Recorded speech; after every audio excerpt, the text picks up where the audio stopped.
అందరికీ నమస్తే. చలికాలంలో మొక్కల ఎదుగుదల అనేది నిదానంగా ఉంటుంది. ఎందుకు నిదానంగా ఉంటుంది చలికాలం అనేది ఒకసారి చూద్దాము. తక్కువ ఉష్ణోగ్రత ఉండడము, తక్కువ సూర్యకాంతి ఉండడము, గాలిలో వేడి తక్కువ ఉండడము,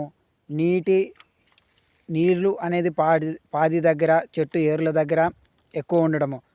ఈ చెట్లు అనేటివి ఆక్సిజన్ గాలి ఏరు ద్వారాగా తీసుకుంటుంది అన్నమాట. ఈ చలికాలంలో చెట్టు యొక్క ఏరుల దగ్గర నీరు అనేటివి ఎక్కువ ఉంటాయి.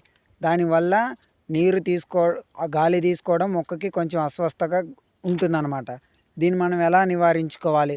చలికాలం మొక్క గ్రోత్ మంచిగా రావాలంటే మనం చేయాల్సిన పనులు ఏంటంటే మల్చింగ్ షీట్ వేసుకోవడము, నీరు అనేటివి చల్లటి నీరు బదులుగా గోరువెచ్చటి నీళ్ళు అంటే ఉదాహరణకు మనం తెల్లవారుజామున 5 గంటలకి కనుక మోటార్లో గోరువెచ్చటి నీళ్ళు ఉంటాయి. ఆ సమయంలో అవి కనుక పెట్టుకున్నట్లయితే కొంచెం ఇలాంటి వాటిని నివారించుకోవచ్చు. మరింత సమాచారం కావాలంటే కామెంట్ చేయండి.